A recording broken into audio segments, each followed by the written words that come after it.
এর পরের অধ্যায়ের শিরোনাম গুপ্তচর।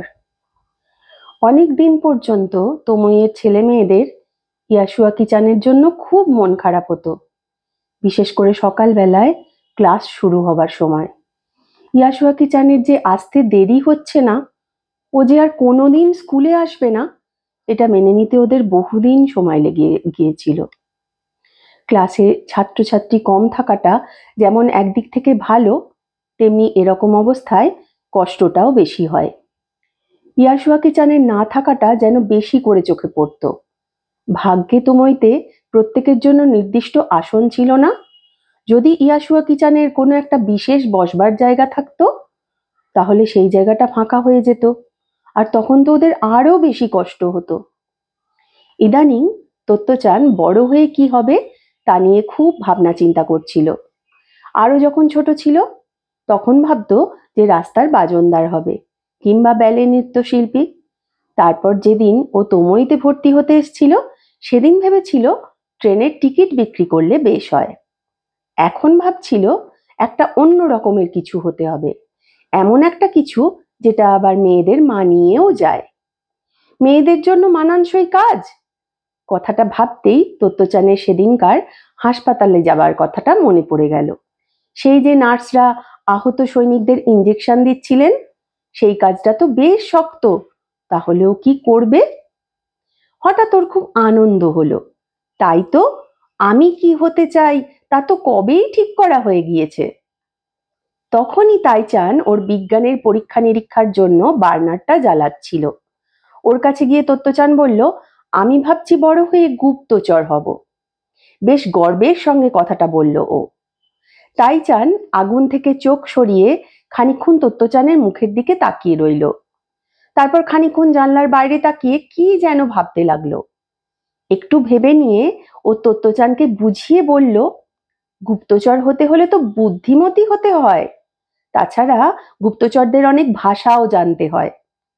তাইচান একটু দম নিল, তারপর তত্ত্বচানের মুখের দিকে তাকিয়ে অকপটে বলে দিল, সবচেয়ে বড় কথা, মেয়ে গুপ্তচরদের খুব সুন্দর দেখতে হয়। তত্ত্বচান ধীরে ধীরে তাইচানের চোখ থেকে চোখ সরিয়ে নিয়ে মাটির দিকে তাকালো। একটু থেমে তত্ত্বচানের দিকে না তাকিয়েই তাইচান নিচু স্বরে গম্ভীরভাবে বলল, আমার মনে হয় গুপ্তচরেরা এত বাচাল হতে পারে না। তত্ত্বচান কি বলবে বুঝে পেল না। তাইচান ওর গুপ্তচর হওয়ার পরিকল্পনাটা সমর্থন করল না বলে নয়, তাইচান ওর সম্পর্কে বলেছিল প্রতিটা কথাই এত সত্যি যে তত্ত্বচান চুপ করে রইল। মনে মনে ও এমনটাই সন্দেহ করেছিল। ও বুঝতে পারলো যে গুপ্তচর হবার জন্য যা যা গুণের প্রয়োজন হয় তার কোনোটিই ওর ছিল না। তবে তাইচান ওকে কষ্ট দেবার জন্য যে এই কথাগুলো বলেনি তা তত্ত্বচান জানতো। কি আর করা, গুপ্তচর হওয়ার চিন্তাটা বাতিল করতে হবে। ভালোই হলো যে ও আগেই তাইচানের সঙ্গে কথাটা আলোচনা করে নিয়েছিল। তত্ত্বচান মনে মনে ভাবলো, বাব্বা, আমারই বয়সী একটা ছেলে, অথচ কত কি না জানে। তাইচান যদি ওকে বলতো যে ও বিজ্ঞানী হতে চায়, তাহলে ও কি বলতো? বলতো, তুমি তো কি সুন্দর দেশলাই দিয়ে বার্নার জ্বালতে পারো। না, সেটা খুবই বোকা বোকা শোনাতো। বলতো যে, তুমি তো জানো কিচ্ছুনের ইংরেজি হলো ফক্স আর কুৎসু হলো সুজ, তাই আমার মনে হয় তুমি নিশ্চয়ই বিজ্ঞানী হতে পারবে। না না, সেটা বলাও ঠিক হতো না।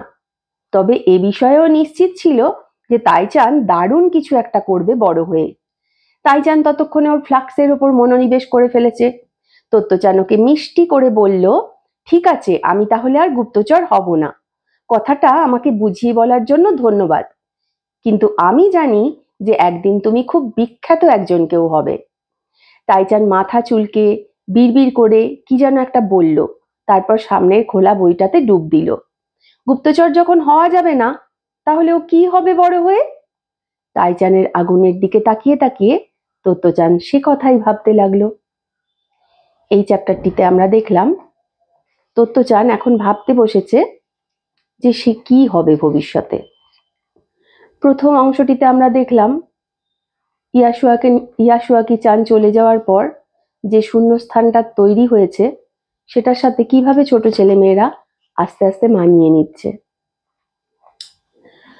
তো বড় হয়ে কি হবে এ বিষয়ে যখন ভাবনা চিন্তা করছিল তত্ত্বচান, তখন ওর মনে হলো তাইচানকে কথাটা বললে বেশ হয়।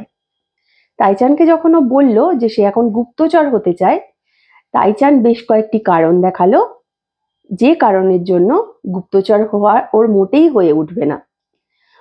দুজনেই ছোট, সব কথা যেগুলো বলল সেগুলো যে সবই খুব সত্যি তাও নয়, কিন্তু তত্ত্বচানের মনে হলো তাইচান যেহেতু বলেছে প্রত্যেকটা কথাতে যুক্তি আছে, এবং ও বিশ্বাস করে যে তাইচান মোটেই ওকে কষ্ট দেওয়ার জন্য এরকম ভাবে বলেনি।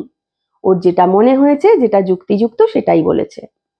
তাই তাইচানের কথা শুনে ও গুপ্তচর হওয়ার আইডিয়াটা পুরোপুরি বাতিল করে দিল এবং ধন্যবাদ দিল তাইচানকে ওকে বুঝিয়ে বলার জন্য। কিন্তু তারপর দেখা গেল তাইচান যে বড় হয়ে খুব বড় একজন কেউ হবে সে বিষয়ে তত্ত্বচান কোনো রকম সন্দেহ প্রকাশ করে না। ওর সিরিয়াসনেস দেখে, ও যেরকম গুরুগম্ভীর ভাবে থাকে, সবসময় পড়াশোনা নয়তো পরীক্ষা নিরীক্ষায় ডুবে থাকে, ওর পক্ষে একজন বিজ্ঞানী হওয়াটাই স্বাভাবিক, এটা তত্ত্বচান মনে করে।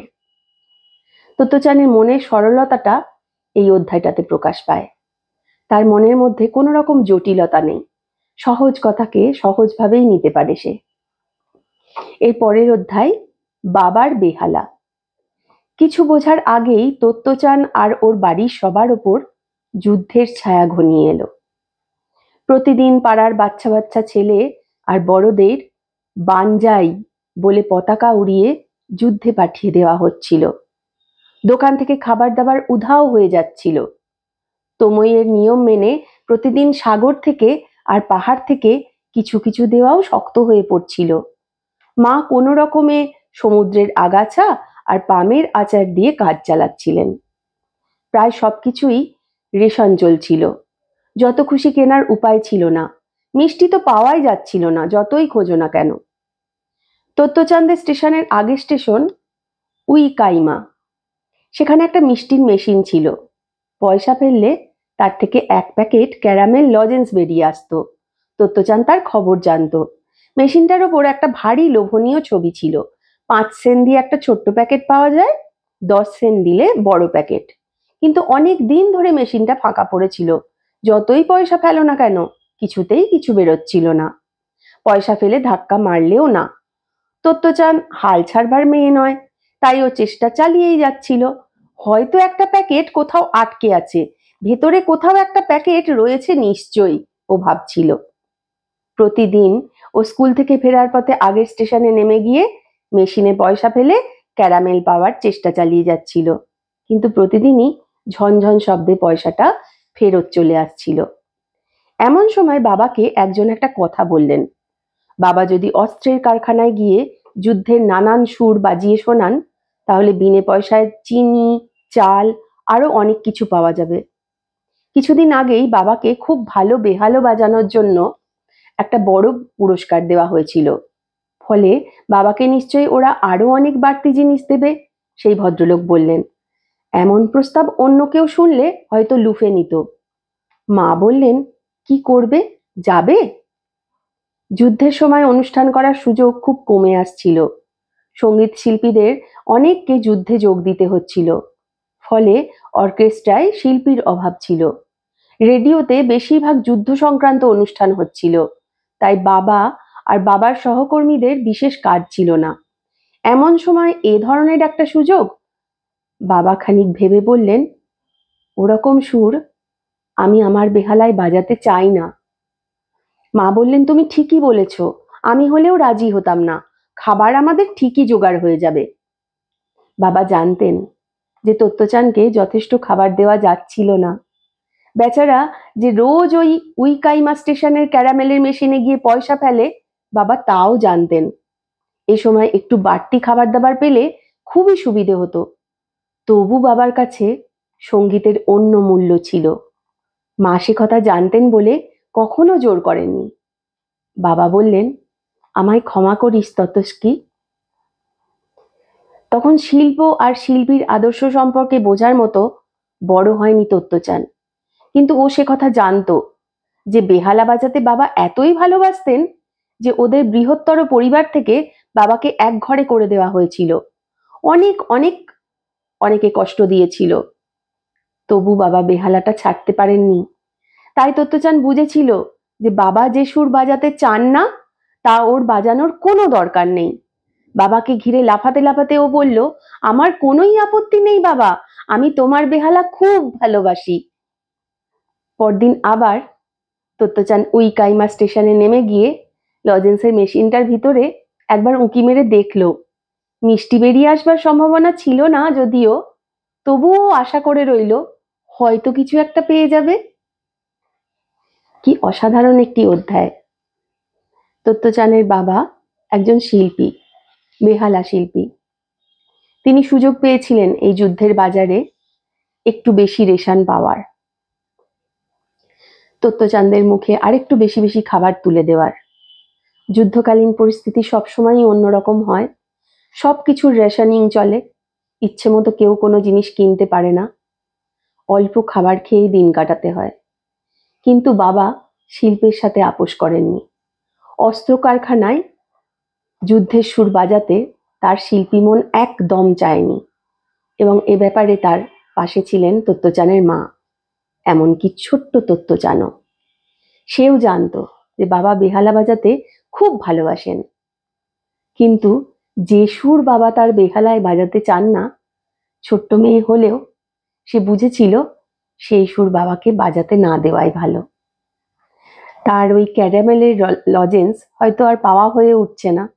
আগের স্টেশনে নেমে প্রত্যেকবার সেই লজেন্সের ভেন্ডিং মেশিনে ও পয়সা ফেলে দেখতো যে একটাও প্যাকেট বেরিয়ে আসে কিনা। হয়তো কোথাও একটা প্যাকেট আটকে আছে, বেরোচ্ছে না কোনো কারণে। বাবার এই নতুন কাজে না করে দেওয়ার পরও ও কিন্তু ওই স্টেশনে গিয়ে পয়সা ফেলে দেখলো সেই লজেন্সের ভেন্ডিং মেশিনে লজেন্সটা বেরোয় কিনা। এই অংশটা পড়তে পড়তে আমরা বুঝতে পারলাম ছোট্ট মনের শত চাহিদা সত্ত্বেও মিষ্টির প্রতি, লজেন্সের প্রতি তার বাবা মার আদর্শ তার মনে কিরম প্রভাব ফেলেছে। আজকের আমাদের গল্প পাঠের এখানেই সমাপ্তি। এরপর আপনাদের সাথে দেখা হবে আবার নতুন কোনো পর্বে। আপনারা সকলে ভালো থাকবেন। নমস্কার।